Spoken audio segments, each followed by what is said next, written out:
사랑이 많으시고 자비하신 하나님, 오늘도 우리와 함께 하심을 감사합니다.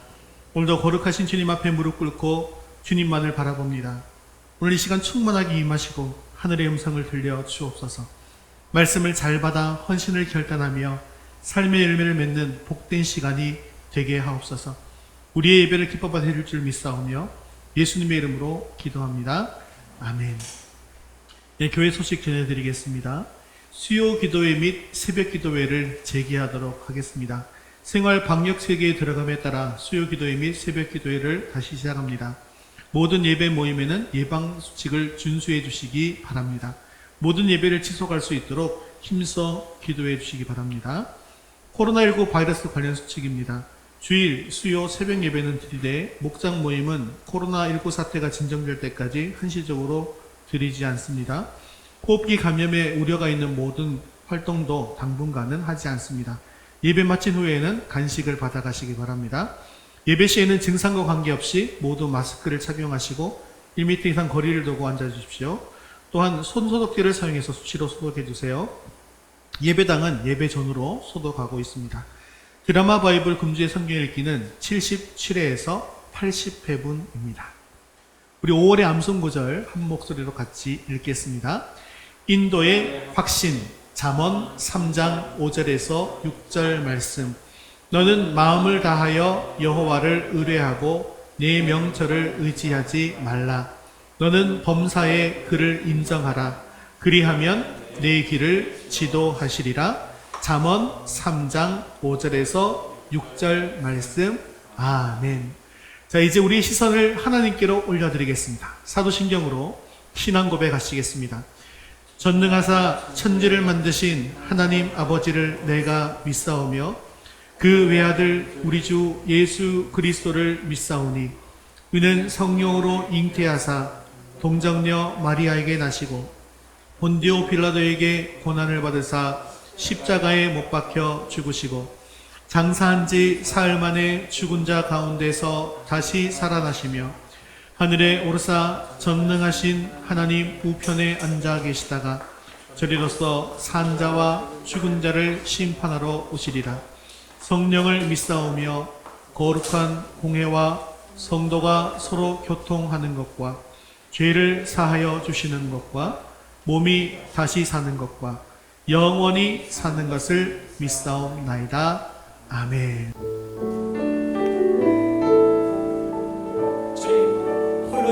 주옵소서. 온 땅 위에 홀로 높으신 이름 하늘이 높이 들리셨네. 온 땅 위에 홀로 높으신 이름 영광과 존귀와 찬양 드리세. 오직 예수 다른 이름은 없네.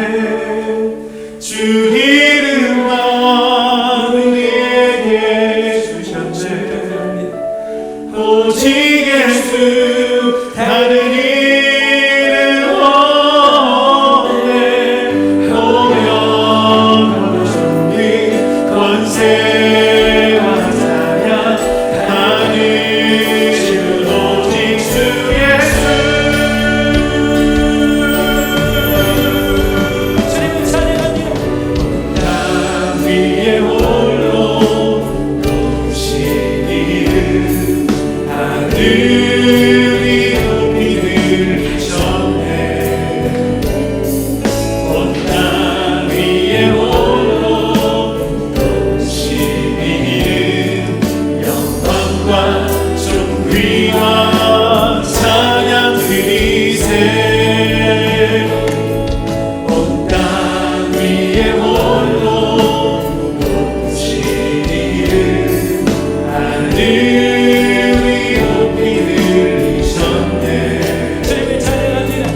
온 땅 위에 홀로 높으신 이름 영광과 존귀와 찬양 드리세. 오직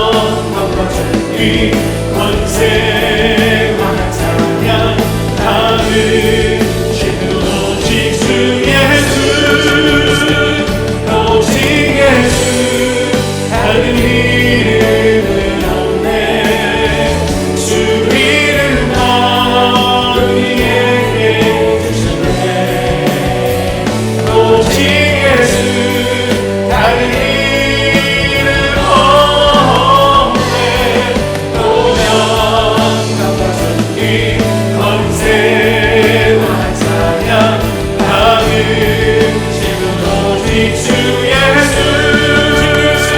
오직 예수 다른 이름은 없네 주 이름 나 우리에게 주셨네 오직 예수 다른 이름 없네 노력과 존귀 권세와 찬양 노력과 존귀 권세 우리 함께 주님을 찬양합니다.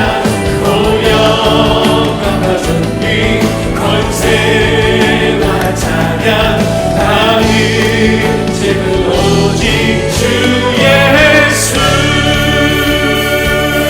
박수 부탁드리겠습니다. 가지고 주 앞에 드리세 저 천상이 큰 노래가 온 땅에 퍼지네 태어나게 서주 찬송하여라 은대에서 주를颂다시 나가게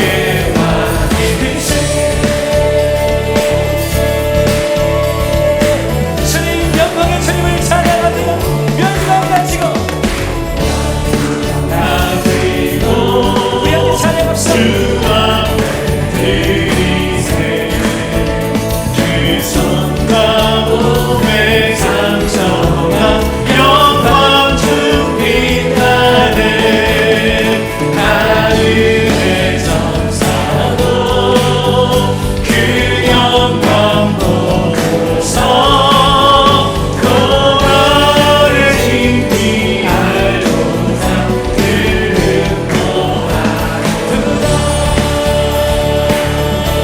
우리 왕 예수님의 영광을 노래합니다. 전심으로 찬양합니다. 영광 가지고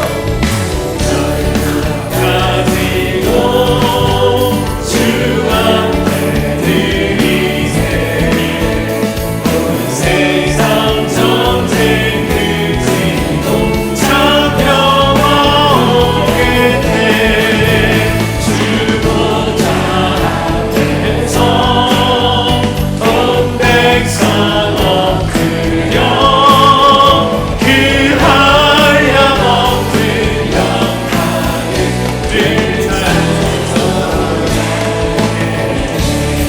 영광 가지고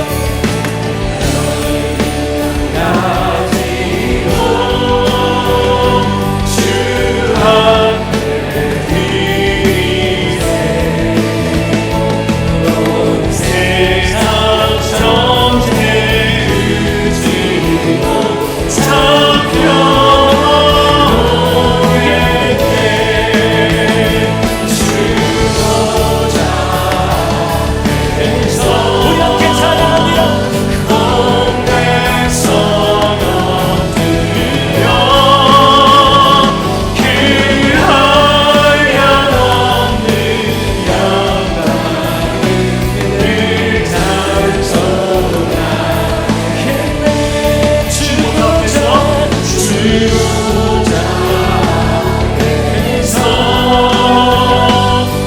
온 백성 엎드려 그 한량 없는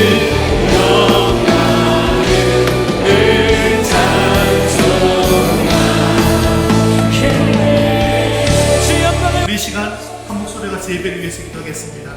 오늘 예배 가운데 충만하게 임하여 주셔서 우리의 예배를 기뻐 받아 주옵소서. 주님 음성을 듣게 하시고 오늘도 말씀을 통하여 주님의 뜻을 이루어갈 결단이 있게 하여 주시옵시고 헌신의 자리로 나가게 하여 주옵소서. 우리 함께 기도하신 후에 양진선 집사님 대표로 기도하겠습니다. 기도하겠습니다.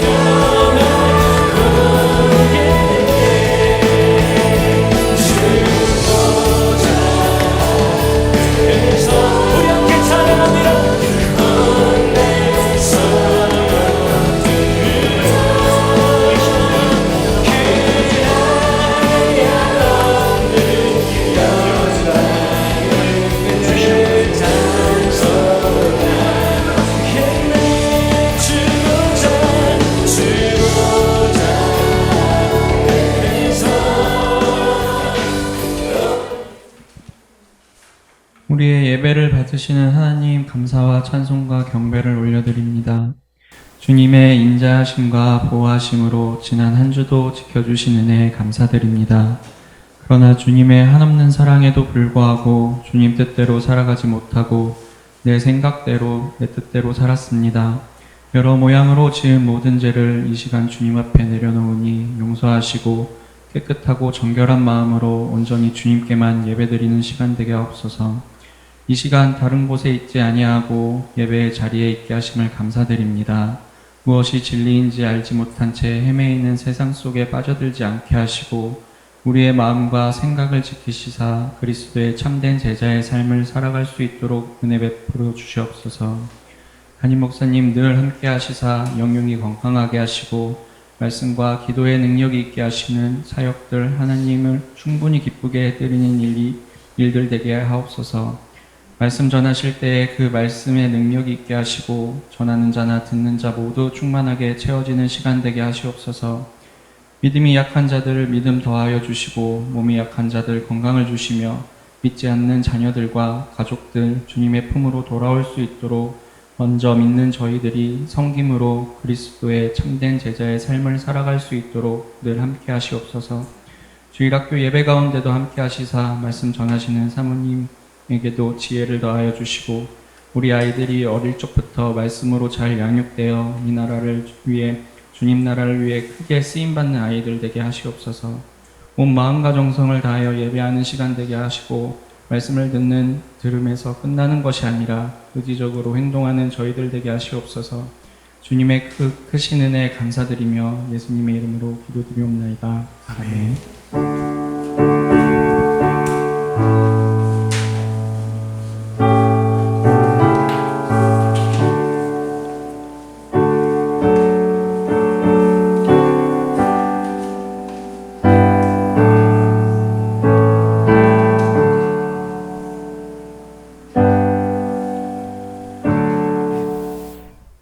오늘 신하님 말씀은 누가복음 9장 7절에서 9절까지 말씀입니다.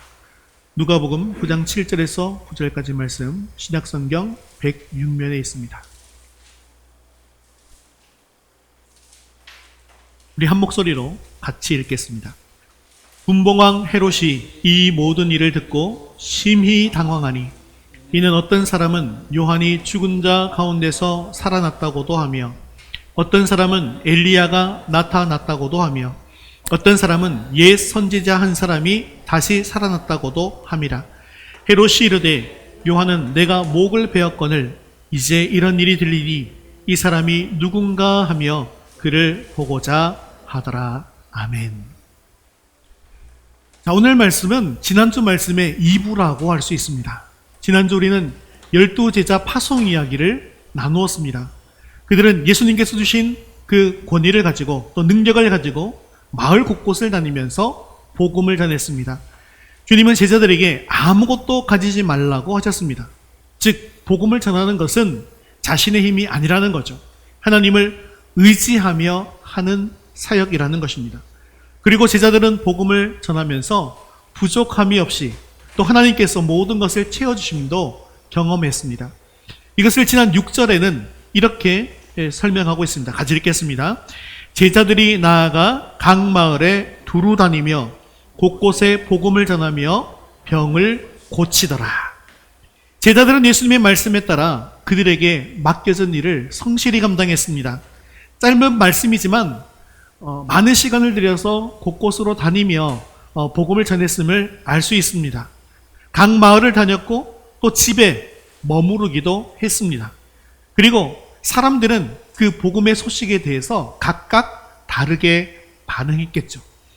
지금까지도 많은 사람들이 예수님을 만났습니다. 그리고 각각 다르게 반응을 보였습니다. 어떤 이들은 예수님을 환영하고 또 복음을 받아들였고요. 어떤 사람들은 복음을 배척했습니다.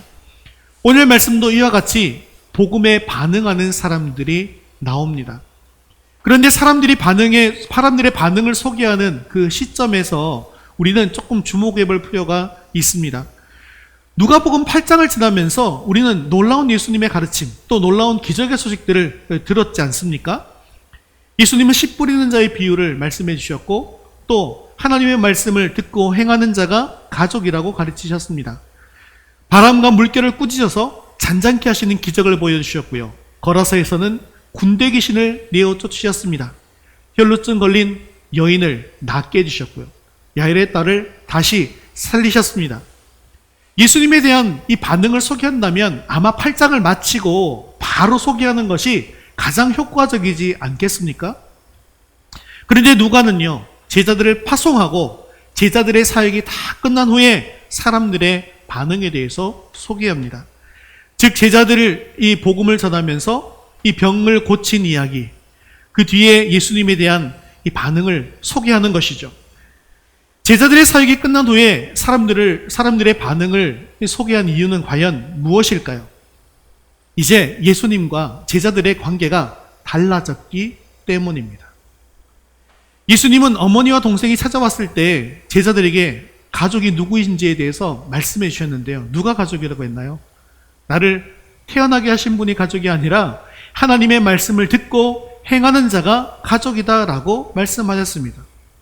즉 이제야 비로소 제자들이 예수님의 가족이 되었다는 거죠. 그리고 예수님의 일부가 되었다는 것입니다. 그래서 지난주에 예수님이 제자들에게 준 것이 있잖아요. 무엇입니까? 모든 귀신을 제어하고 병을 고치는 능력과 권위를 준 것입니다. 그래서 예전에는요, 사람들이 예수님을 보면서 반응을 했습니다. 하지만 이제는 제자들의 삶을 통해서도 사람들이 반응하게 되었다는 것이죠. 즉 사람들은 예수님뿐만 아니라 예수님의 명령을 따라서 복음을 증거하는 제자들까지 포함해서 예수님을 알게 되었다는 것입니다. 그러면 제자들이 복음을 전한 후에 그 결과는 어떻게 되었을까요? 오늘 헤롯의 이야기를 통해서 예수님을 바로 알고 또 복음에 올바르게 반응함으로 세상을 이기고 죄를 이기는 은혜가 임하기를 주님의 이름으로 축원합니다. 첫 번째, 복음에 반응하면 어떤 일이 벌어지냐? 같이 읽겠습니다. 첫 번째입니다. 복음의 능력은 세상을 이깁니다. 우리 7절 상반절 말씀을 같이 읽겠습니다. 분봉왕 헤롯이 이 모든 일을 듣고 심히 당황하니, 예수님 시대에 나타난 왕이 있는데 그 왕의 이름은 헤롯이죠. 그래서 성경에 나오는 모든 왕이 같은 헤롯인 줄 우리가 착각할 수 있습니다. 그런데 우리 그 당시의 정치체제를 살펴보면 이것이 어떻게 된 일인지 알 수가 있는데요. 그 당시는 로마의 통치를 받던 시대 아니겠습니까? 그래서 로마에는 황제가 있습니다. 그리고 로마가 다스리던 각 나라들이 있잖아요. 그 나라에는 왕들이 있고요. 또 총독이 있었습니다. 총독과 분봉왕을 이해하기 위해서 우리가 헤롯에 대해서 한번 잠시 살펴볼 필요가 있는데요. 예수님 시대 태어날 당시의 시대의 왕은 바로 헤롯 왕이었죠. 그런데 이 헤롯 왕은 통일 헤롯 왕국의 왕이기 때문에 헤롯 대왕이라고 불렀습니다. 그리고 그 이후에 나오는 헤롯들은 다 그 헤롯 대왕의 아들이거나 아니면 손자들입니다. 근데 보통 우리가 대왕이라고 하면 어떤 사람들에게 대왕이라고 합니까? 뭐 광개토 대왕, 또 세종대왕, 영조대왕, 정조대왕 이렇게 하지 않습니까? 업적이 아주 뛰어나거나 치세가 아주 좋았던, 통치를 잘했던 그런 왕들을 우리는 대왕이라고 하는데, 헤롯이 통치를 잘했거나 이런 왕은 사실은 아닙니다. 그럼에도 불구하고 대왕이라고 하는 것은 그 뒤에 헤롯 왕들이 너무나 많기 때문에 그 사람들의 아버지다 이렇게 해가지고 헤롯 대왕이라고 이렇게 부르게 되어진 것인데요. 헤롯 대왕은 정치적 수완이 아주 뛰어났습니다. 그래서 로마의 정치 상황에는 능수능란하게 대처했지만 그의 통치는 아주 잔혹했습니다. 헤롯은 10명의 아내를 두었어요. 그러다 보니까 그 아내들과 그 자식들에 의해서 아주 왕위 계승을 하기 위한 권력이 암투가 아주 치열했겠죠. 그러니까 서로 시기하고 의심하고 고소한 일이 잦았습니다. 그것 때문에 헤롯은요, 자신의 왕위에 대해서 병적으로 집착하게 됩니다. 그래서 동방박사로부터 예수님이 유대인의 왕으로 태어나게 되었다는 소식을 이 헤롯 대왕이 듣게 되었잖아요. 그때 이 헤롯 대왕이 어떤 일을 벌입니까? 베들레헴 지경의 2살 이하의 남자아기를 모두 죽이는 만행을 저지르게 된 것이죠. 이것이 바로 그 헤롯이 이 만행을 저지른 사건에 대한 그런 배경이 되는 겁니다. 그리고 그 이후에 이 헤롯 대왕은 병이 점차 악화되어 갔습니다. 그리고 결국 병으로 죽자 많은 사람들이 이제 안도하고 기뻐했습니다. 이 폭정을 저지르는 왕이 죽었으니까요. 그 이후에 이스라엘은 그의 아들들에 의해서 나누어지게 된 겁니다. 자, 지도를 보시면요, 이 나누어진 왕들에 나오는데 헤롯 안디바는 이 보라색 가운데 있는 보라색 지역입니다. 바로 갈릴리 지역과 그리고 베레아 지역입니다. 그리고 헤롯 빌립 2세는요 황토색 부분입니다. 오른쪽 부분이죠. 갈릴리 바다 북동쪽입니다. 헤롯 아켈라오는 빨간색 부분입니다. 유다 지역 남쪽이죠. 그리고 사마리아 지역을 다스리게 되는 것입니다. 그래서 이스라엘 전체 지역을 다스렸던 전체를 다스렸던 헤롯은 헤롯 대왕이지만 지금 이 다른 헤롯 왕들은 나라를 이렇게 나누어서 다스리게 되었다는 것이죠. 그래서 나누어서 다스렸다라고 해서 분봉왕이라고 부릅니다. 헤롯 대왕 때까지 없었던 이런 분봉왕이 갑자기 생기게 된 이유가 바로 뭐냐 하면 로마가 유다 민족의 힘을 분산시키기 위해서 정치적인 책량을 행한 것입니다. 그런데 이 헤롯의 세 아들 중에서 아켈라오라는 인물이 있는데요. 이 인물이 이 아버지 헤롯처럼 아주 억압적으로 이 유대와 사마리아 지방을 다스렸습니다. 결국 유대 사람들이 반란을 일으키게 됩니다. 그래서 로마는 즉위한 지 2년 만에 이 아켈라오를 내쫓아버렸어요. 내쫓아버리고 아켈라오를 내쫓았습니다. 그리고 이 지역을 다스리는 사람을 보냈는데 그 사람이 누구예요? 총독이 되는 겁니다. 그래서 예루살렘을 다스리고 있었던 사람이 누굽니까? 예루살렘을 다스리는 사람이 총독이 되는 겁니다. 자, 이렇게 하니까 이해가 되시는 거죠. 그리고 우리가 잘 알고 있는 총독이 있죠. 그 사람이 누굽니까? 본디오 빌라도. 이 사람은 5번째 유대 총독입니다. 자, 이렇게 지도를 보면 분봉왕들이 많이 있습니다. 분봉왕들이 많이 있는데 이 중에서 오늘 심히 깜짝 놀랐던 이 분봉왕은 과연 누구일까요? 그 헤롯은 누구일까요? 지금 우리 예수님께서 어느 지방에서 사역하고 계십니까? 지난 시간에 예수님이 갈릴리 몇 차 사역을 지금 하고 있다고요? 3차 사역을 하고 있다 했죠? 그러니까 갈릴리 지역에서 지금 사역하잖아요. 여기에서 지금 사역하고 있는 거 아닙니까? 가버나움 이 근처에서. 그러니까 어떤 왕일까요? 이 지역을 다스리는 왕은 헤롯 안디바가 되는 겁니다. 그래서 이 성경에 이 복음서에 주로 나오는 헤롯 왕이라고 하면요, 헤롯 대왕이 아니라 대체로 누구? 헤롯 안디바라고 생각하시면 되겠습니다. 그리고 예수님을 재판했던 왕이 있는데 그 재판했던 왕도 누구냐면 바로 헤롯 안디바가 되는 겁니다. 이 헤롯 안디바는 지도에서 보는 것처럼 갈릴리와 베레아 지역을 다스렸던 통치자입니다. 또 9절에 나오는 것처럼 세례 요한을 참수했던 왕입니다. 제자들이 마을 곳곳을 다니며 예수님의 능력으로 행했던 일들이 갈릴리 지역에 엄청나게 소문이 퍼졌어요. 그래서 그곳의 왕이었던 헤롯의 귀에까지 이 소식이 들리게 된 것이죠. 예수님께서 다니시는 곳마다 소문이 나고 사람들이 몰려들었던 것처럼 제자들의 사역 현장에도 놀라운 일들이 벌어졌습니다. 귀신들이 쫓겨나가고 또 병을 고치는 일들이 벌어졌죠. 사람들이 몰려들었어요. 그리고 사람들이 변화되는 일들이 곳곳에서 일어나게 되었습니다. 이런 소식을 듣고 헤롯은 심히 당황했습니다. 여기 심히 당황하니라는 말의 원문을 보면 정신을 잃어버린 상태를 뜻하는 말입니다. 왕이 그렇게 정신이 나갈 정도로 심히 당황한 것은 이 모든 일을 들었기 때문이다 라고 기록하고 있는데요. 그러면 이 모든 일이 무엇입니까? 이 모든 일은 예수님께서 지금까지 행했던 여러 가지 일들을 말하는 것이죠. 또 그뿐만 아니라 바로 직전에 어떤 사건이 있습니까? 예수님으로부터 12제자가 파송됐죠. 그 제자들이 나가서 행했던 모든 일들을 말하는 것입니다. 예수님의 가르침과 여러 가지 기적만 하더라도 참으로 놀라운 일인데 보통 사람들처럼 보였던 이 12명의 제자들이 나가서 복음을 전할 때도 동일한 역사가 일어난 거예요. 이런 사역의 소식들을 듣고 깜짝 놀란 것입니다. 이처럼 예수 복음의 능력은 그 당시 지역사회에 아주 시대한 영향력을 미쳤습니다. 당시 최고의 지위에 있던 왕에게마저도 심히 당황하게 할 정도로 힘이 있고 능력이 있었다는 것이죠. 그런데요, 오늘 우리의 모습을 돌아보면 참 안타깝기 그지없습니다.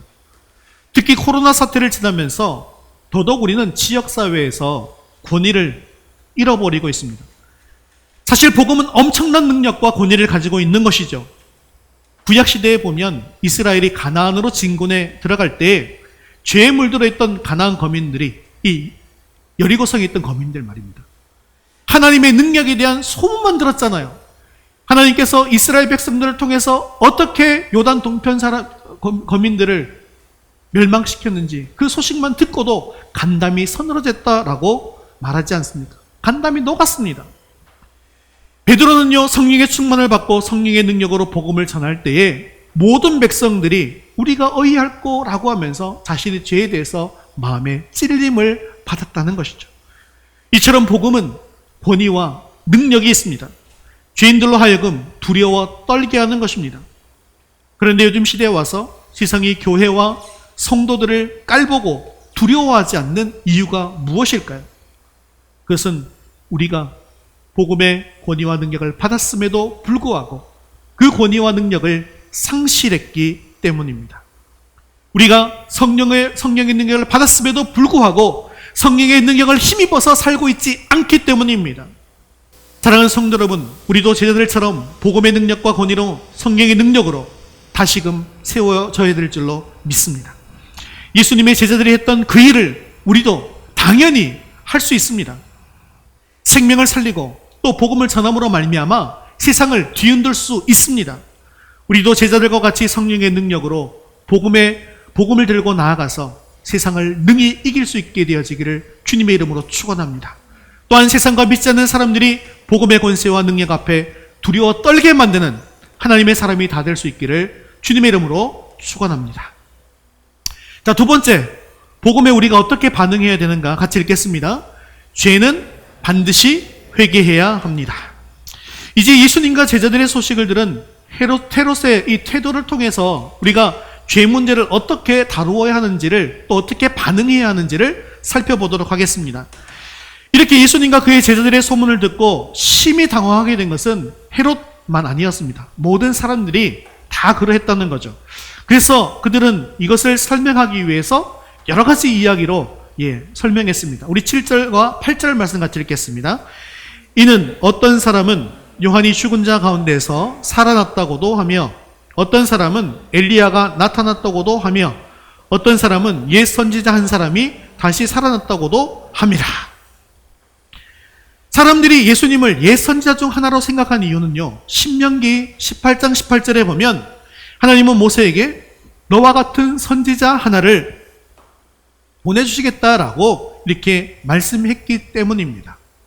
이스라엘 백성들은 힘들고 어려운 일을 당할 때마다 애굽에서 이스라엘 백성들을 구해준 지도자, 이 모세와 같은 선지자를 기다렸습니다. 그래서 지금 너무나도 힘들고 어려운 상황 속에서 자기들을 건져줄 선지자 하나를 기다렸고요. 그가 바로 예수님이다라고 생각한 것이라는 거죠. 또 사람들은 예수님을 엘리야라고 생각했습니다. 엘리야는 북이스라엘에서 주로 활동한 선지자죠. 그는 하나님의 말씀을 전할 뿐만 아니라 많은 기적도 일으켰던 사람입니다. 특히 우리가 잘 알고 있는 것은 바알과의 대결에서 그 승리한 갈멜산 사건 우리가 잘 기억하고 있지 않습니까? 그래서 선지자들 중에 가장 탁월하다는 평가를 받고 있는 선지자죠. 구약 성경의 마지막인 이 말라기는요, 이러한 엘리야를 여호와의 크고 두려운 날이 이르기 전에 다시 보내주시겠다라고 이렇게 말씀하고 있습니다. 그래서 사람들은 심판 전에 엘리야가 이 땅에 오기만을 기다린 것이죠. 그래서 예수님이 하나님의 말씀을 전하고 많은 기적을 일으키자 예수님을 자신들이 기다리고 있었던 엘리야가 아닌가라고 생각했던 것입니다. 또한 사람들은 예수님을 세례 요한이라고 생각했는데요. 이 세례 요한은 예수님 그 시대에 막강한 영향력을 끼치고 있었던 그런 사람입니다. 특히 회개하라고 외치면서 베풀었던 그 세례는요, 그리스도를 생각나게 했습니다. 하지만요, 세례 요한은 그리스도가 아니라 오히려 엘리야로 이 땅에 온 사람이죠. 열왕기하에 보면 요한의 모습을 엘리야와 비슷하게 묘사한 부분이 있습니다. 이 세례 요한이 낙타토롯을 입고 허리에 가죽띠를 띠고 있죠. 그런데 열왕기하 1장 8절에 보면 엘리야의 모습과 비슷하지 않습니까?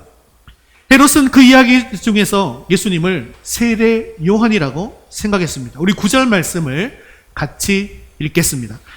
헤롯이 이르되 요한은 내가 목을 베었거늘 이제 이런 일이 들리니 이 사람이 누군가 하며 그를 보고자 하더라. 세례 요한은 헤롯에 의해서 죽게 되었는데요. 그 내용은 이렇습니다. 헤롯이 자기의 동생 빌립의 아내 헤로디아를 아내로 삼았습니다. 그러자 그 부도덕함을 지적하러 왕궁으로 들어간 것이죠. 근데 여기 빌립은요, 분봉왕 빌립이 아니라 빌립 1세입니다. 아까 분봉왕 중에도 빌립이 있었죠. 그 사람은 빌립 2세입니다. 그래서 헤롯은 자기의 죄를 지적하는 요한을 죽이고 싶었어요. 하지만 그가 선지자이기 때문에 두려워서 죽이지도 못하고 감옥에만 가두어두었습니다. 그 이후에 헤롯의 생일이 되었습니다. 헤로디아의 딸이 춤을 추면서 자신을 기쁘게 했어요. 그래서 무엇이든지 달라는 대로 다 주겠다. 심지어 나라의 절반이라도 주겠노라 라고 약속을 했습니다. 그래서 이 딸인 살로메는요, 어머니 헤로디아에게 가서 어떻게 할까요? 하고 물었어요. 그랬더니 헤로디아가 세례 요한의 머리를 달라고 합니다. 그래서 그대로 살로메가 헤롯에게 세례 요한의 머리를 달라고 해서 결국 세례 요한은 참수되어서 목베어서 죽게 되었다는 것이죠. 그 이후에 헤롯은 양심의 고통을 수시로 느끼고 있었습니다. 그런데 예수님의 소문이 들린 것이죠. 엄청난 기적의 소식과 놀라운 가르침을 전해 들었습니다. 게다가 백성들 사이에 떠도는 소문이 그를 더욱더 당황하게 만들었습니다. 요한이 다시 살아났다고 이야기하기 때문이죠. 헤롯은 예수님과 복음의 소식을 듣고 자신의 죄로 인해서 두려움과 죄책감에 빠졌어요. 그런데 말입니다. 헤롯은 결코 회개의 자리에 나아가지를 않습니다. 여러분, 헤롯의 죄가 참으로 많습니다. 하지만 금방 말씀드린 헤롯의 큰 죄 두 가지는 무엇입니까? 바로 간음죄와 살인죄입니다. 이스라엘 역사 중에 이 죄를 지은 왕이 또 하나 있지 않습니까? 바로 다윗입니다. 다윗이 헤롯과 같은 죄를 지었다는 것을 생각해 보면 사실은 누구나 죄는 지을 수 있는 겁니다. 인간은 누구나 부패했기 때문이죠. 하지만 다윗과 헤롯의 행동을 비교해 보면 그 결과는 완전히 다르다는 것을 알 수 있습니다. 다윗은 이스라엘의 왕으로서 부하의 아내를 자기의 아내로 삼는 무서운 간음죄를 저질렀습니다. 뿐만 아니라 그 간음죄를 은폐하기 위해서 부하를 음모에 빠뜨려서 죽게 만드는 살인죄도 저질렀습니다. 이처럼 간음과 살인죄라는 범죄는 헤롯이 저지른 범죄와 완전히 같습니다. 하지만 다윗은요, 선지자 나단이 책망하자 즉시 회개하면서 철저하게 자기의 죄를 통해 자복하였습니다. 그러므로 하나님께서는 잠시 그를 징계했어요. 오히려 하지만 그의 왕위를 견고하게 세워주셨고 다윗은요, 예수님의 조상이 되는 영광을 누리게 되었습니다. 반면 헤롯 역시 왕으로서 권력을 앞세워서 동생 빌립의 아내를 자기의 아내로 삼는 간음죄를 저질렀습니다. 하지만 세례 요한의 책망을 듣고 회개하기는커녕 술자석에서 요한을 목베어 죽이고 말았습니다. 그리고 이후에는요, 빌라도와 함께 예수님을 십자가에 못 박아 죽이는 어이없는 죄까지도 저지르게 되었다는 것이죠. 사랑하는 성도 여러분, 우리가 죄와 심판에 대해서 잘못 생각할 때가 많습니다. 하나님은 흔히 범죄한 사람을 심판하신다라고 우리가 생각한다는 것이죠. 하지만요, 하나님은 범죄한 사람을 심판하는 것이 아니라 범죄하고도 회개하지 않는 사람을 심판하십니다. 그리고 중요한 것은요, 범죄한 자가 회개하게 되어지면 하나님께서는 더 큰 은혜로 자비와 사랑을 베풀어 주시고 그 상처를 싸매어 주신다라고 하는 것입니다.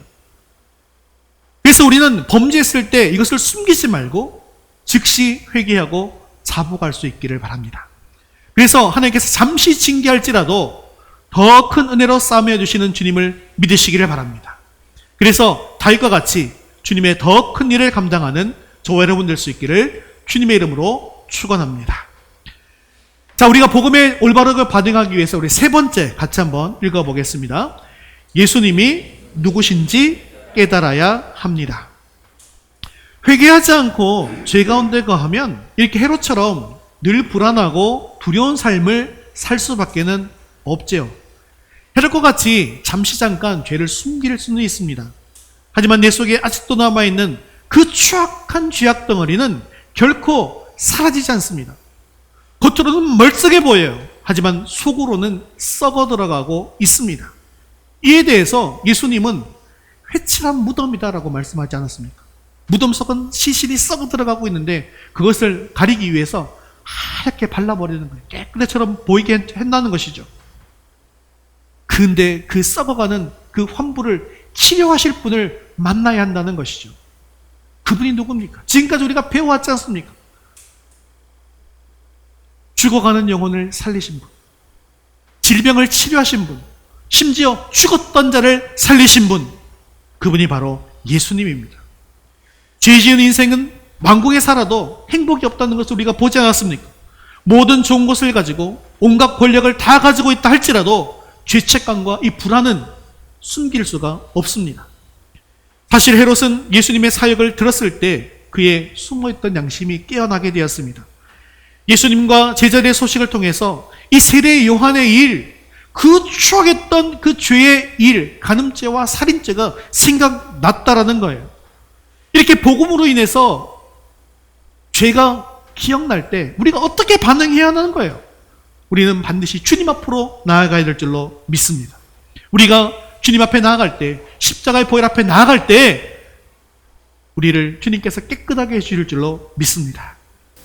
헤롯은요, 예수님과 제자들의 이 사역을 듣고 자신의 치부를 기억했습니다. 여러분은 어떻습니까? 매주일 지금 예수님의 사역을 듣고 있지 않습니까? 그럴 때마다 여러분 자신을 돌아보고 계십니까? 예수님을 단 한 번도 만난 적이 없었던 이 헤롯도, 악한 왕이었던 헤롯도 예수님의 소외한 소식을 듣고 괴로워하고 있습니다. 그리고 자신의 죄를 생각나게 하는 이 사람이 누군고라고 하면서 의문을 가집니다. 눈물로 예수님의 발을 씻긴 여인의 사건 때 사람들은요, 이가 누구이기에 죄도 사하는가라고 하면서 의문을 가졌습니다. 바람과 물결을 잔잔케 한 예수님을 보면서 제자들은 그가 누구이기에 바람과 물을 명함에 순종하는가라고 하면서 의문을 가졌습니다. 여러분들도 매주일 예수님의 이야기를 듣고 있습니다. 그러면 여러분들은 예수님은 누구신가? 라는 질문에 자신 있게 대답하실 수 있습니까? 여러분들에게 예수님은 어떤 분이십니까? 사랑하는 성도 여러분, 말씀을 들을 때마다 우리 앞에 선포되는 예수님이 누구시며 지금 나에게 어떤 일을 하시는지 궁금한 생각이 들어야 합니다. 무엇 때문에 우리가 이렇게 주일에 모여 예배하고 찬양하는지 그 이유를 제대로 알고 찬양하고 예배하셔야 합니다. 찬양을 드릴 때에도 예수님이 어떤 분이신지 제대로 알지 못하고 그냥 찬양을 하면요, 가사만 읊조리는 노래가 된다는 것이죠. 하지만 예수님이 나의 죄를 용서해 주신 분, 나를 죽음에서 구원해 주신 분, 이 세상의 구원자가 되신 분, 그리고 이 땅을 다스리시고 나를 다스리시는 분이라는 것을 우리 마음 깊이 새기고 찬양하고 예배할 때 우리가 가슴속 깊이 우러나오는 감동으로 뜨거운 찬양을 드리고 뜨거운 예배를 드릴 수 있게 되어지는 것이죠. 이처럼 예수님이 누구신지 정확하게 할 때 우리는 진정으로 예배 드릴 수 있게 되는 것입니다. 앞으로 예수님은 누구신가? 라는 질문에 대해서 제자들과 베드로의 입을 통해서 이 증거되는 이 신앙의 고백을 또한 듣게 될 것입니다. 사랑하는 성도 여러분, 앞으로도 계속되는 이 예수님의 이야기를 통해서 나에게 예수님은 어떤 분이신가? 라는 것을 마음에 깊이 새길 수 있기를 바랍니다. 그래서 영과 진리로 예배하는 저와 여러분 될 수 있기를 주님의 이름으로 축원합니다. 말씀을 맺겠습니다. 예수님과 제자들이 온 땅을 두루다니며 복음을 전하실 때 많은 사람들이 놀라며 그 앞으로 나오면서 반응했습니다. 그리고 그 복음의 소식은 지금껏 이어지고 있습니다. 하지만 요즘은 초대교회와 같은 이런 복음의 파워가 부족한 것이 사실입니다. 우리도 제자들과 같이 주님으로부터 받은 이 능력과 권위가 있다는 것을 기억하십시오. 그런데요, 우리가 이것을 제대로 사용하지 않기 때문에 세상에서 힘을 발휘하지 못하는 것입니다. 사랑하는 성도 여러분, 우리는 지금 이 복음에 어떻게 반응하고 있습니까? 복음은 반드시 세상을 이기는 것을 기억하십시오. 또한 우리들도 제자들처럼 성령의 능력으로 복음을 전할 수 있다는 사실도 기억하십시오. 또한 계속해서 우리는 예수님에 대한 말씀을 듣고 있습니다. 헤롯은 예수님의 소식을 듣고 죄를 깨닫기는 하였지만 회개의 자리에까지는 나아가지 못했습니다. 결국 예수님을 십자가에 못 박는 더 큰 죄를 저지르고 말았습니다. 우리도 매주 이 예수님에 대한 소식을 듣게 되는데요, 예수님이 나에게 어떤 분이신가 라는 사실을 우리가 깊이 묵상하고 죄에 대해서는 철저히 회개할 수 있기를 바랍니다. 또 일생의 소소한 작은 죄까지도 저지르지 않도록 그렇게 기도하시기를 바랍니다. 또한 예수님을 올바로 알아서 뜨겁게 찬양하고 뜨겁게 예배하며 그런 영과 진리로 예배하는 저 여러분 될 수 있기를 주님의 이름으로 축원합니다. 우리 다 같이 자리에서 일어나셔서 수많은 무리들을 줄지어 함께 찬양 드린 후에 기도와 축도로 예배 마치겠습니다.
예수의 이름을 소리 높여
얻은 이 복음의 능력과 권위를 가지고 세상에 나가 복음을 전함으로 믿는 자가 날로 늘어나게 하옵소서.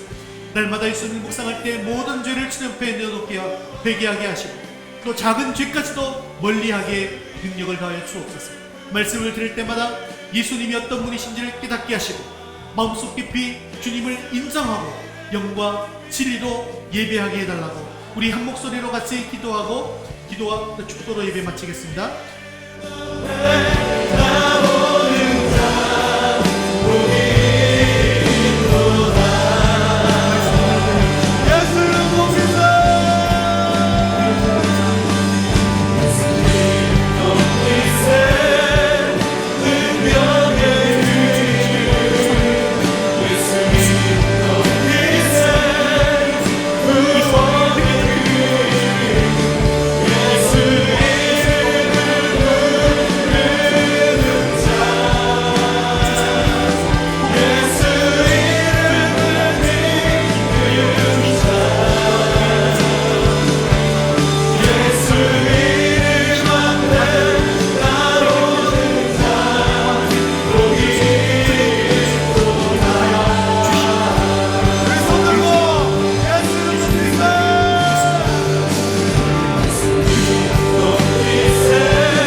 사랑과 은혜가 충만하신 자비로우신 하나님 아버지, 오늘도 말씀의 은혜를 더해주심을 감사합니다. 우리를 하나님의 자녀 삼아주시고 위도스 교회로 불러주셔서 맡기신 사명도 감당케 하심을 감사합니다. 우리도 제자들처럼 주님께서 주신 이 하늘의 권세로 담대히 복음을 전하게 하옵소서. 복음의 능력은 세상을 진동시키고 사람들을 변화시키는 것을 온전히 믿게 하시고 성령 충만함으로 세상에 나가는 교회와 성도가 되게 하여 주옵소서. 매일매일 말씀을 통하여 주님을 만날 때마다 일상의 작은 죄까지도 주님의 십자가 앞에 다 내려놓게 하여 주셔서 하나님의 더 큰 사랑과 은혜를 체험하는 성도들 되게 하여 주옵소서. 매주일 예수님의 이야기를 듣습니다. 복음을 들을 때마다 하나님의 사랑과 은혜로 마음이 뜨거워지게 하시고 늘 기쁨과 감사의 예배를 올려드리는 위더스 교회가 되게 하여 주시옵소서. 이태원발 코로나 확진자가 4차에 이르고 있습니다. 더 이상 전파되지 않도록 붙들어 주시옵소서. 코로나 확진자가 다녀간 교회들이 예방조치를 잘하여서 한 명의 확진자도 나오지 않게 지켜주심도 감사합니다. 앞으로 예배 모임이 멈추지 않도록 모든 교회들을 붙들어 주시옵소서. 아직까지도 병상에 있는 모든 환자들 불쌍히 여기시고 치유해 주시고 회복시켜 주옵소서. 또한 백신과 치료제가 속히 개발되어서 코로나가 완전히 종식되게 하여 주옵소서. 이제 다시금 경제활동이 시작되고 있습니다. 차츰 일상도 회복되고 경제도 회복되게 하옵소서. 사랑이 많으신 하나님 아버지, 우리 교회와 성도들 주님 앞에 열심히 기도하고 믿음으로 나아갈 때 우리의 삶이 이전보다 더 선한 길로 인도해 주시고 더 깊은 믿음의 길로 인도하여 주옵소서. 이번 주부터 수요기도회와 새벽기도회를 다시 시작합니다. 앞으로 예배를 멈추지 않도록 지켜주시고 우리가 깨어서 하나님의 뜻을 물을 때 응답하여 주시고 또 기도함으로 하나님의 일을 감당할 수 있는 힘과 능력을 얻게 하여 주옵소서. 매일매일 각자의 적소에서 기도할 때 하나님께서 주시는 마음의 회복과 육체의 치유가 있게 하여 주시옵시고 점점 더 분명하게 하나님의 뜻을 발견할 수 있도록 인도하여 주시옵소서. 또한 우리의 일상의 모든 일들이 주님의 뜻대로 더 선한 길로 나아갈 수 있도록 인도해 주옵소서. 우리의 생명 되시고 소망 되시는 예수 그리스도의 이름으로 기도합니다. 아멘. 이제는 우리 주 예수 그리스도의 은혜와 하나님 아버지의 크신 사랑하심과 성령님의 위로 교통하심이 복음을 들고 세상을 변화시키며 또 주님을 잘 알아서 주님을 기쁘시게 하기를 원하는 사랑하는 성도를 머리머리 위에 이제부터 영원까지 함께 있을지어다. 아멘.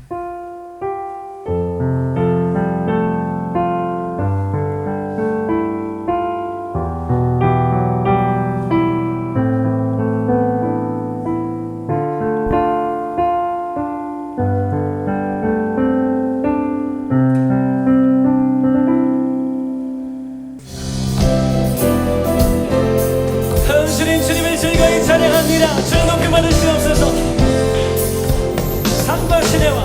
산과 시내와 붉은 너울과 땅의 모든 것 주 다스리네.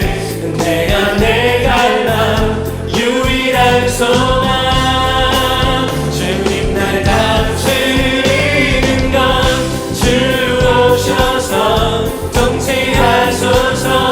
헛된 나의 꿈 어둠 거두사 내 모든 것 다 주님 오셔서 다스리소서. 주님 다시 한번 1절 찬양합니다. 산과 시내와 붉은 너울과 땅의 모든 것 주 다스리네. 내가 내 갈망 유일한 소망. 우리 함께 주님을 즐거이 찬양합니다. 주님 날 다스리는 것 주 오셔서 통치하소서. 헛된 나의 꿈 어둠 거두사 내 모든 것 다 주님 오셔서 다스리소서. 주님 우리 다스리시옵소서. 생각을 넘어 모든 말보다 나의 생활이 말하게 하소서. 세상 그 어떤 것보다 소중한 내 주님 날 이끄심을 주 오셔서 통치하소서. 헛된 나의 꿈 어둠 거두사 내 모든 것 다 주님 오셔서 다스리소서. 함께 사랑합니다. 주 오셔서 통치하소서. 헛된 나의 꿈 어둠 거두사 내 모든 것 다 주님 오셔서 다스리소서. 우리 온당을 사랑합니다. 주 오셔서 통치하소서. 헛된 나의 꿈 어둠 거두사 내 모든 것 다 주리니